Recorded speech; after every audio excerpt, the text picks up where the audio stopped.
ओम शांति। स्वयं और सर्व के प्रति मनसा द्वारा योग की शक्तियों का प्रयोग करो.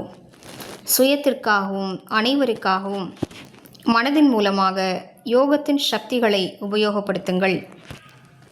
जब मनसा में सदा शुभ भावना व शुभ दुआएं देने का नेचुरल अभ्यास हो जाएगा तो मनसा आपकी बिजी हो जाएगी. எப்போது உங்களது மனதில் சதா சுப பாவனைகள் மற்றும் சுபமான ஆசிகளை கொடுப்பதற்கான இயற்கையான பயிற்சி ஏற்பட்டுவிடுமோ அப்போது உங்களது மனம் பிஸியாகிவிடும்.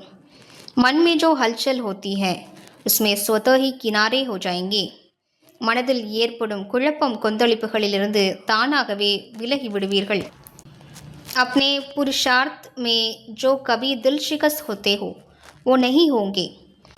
சில நேரங்களில் உங்களது முயற்சியில் மனமுடைந்து போகிறீர்கள் அல்லவா, அவ்வாறு ஆக மாட்டீர்கள். ஜாது மந்திர ஹோ ஜாயேகா, மாய மந்திரமாக ஆகிவிடும். ஓம் சாந்தி.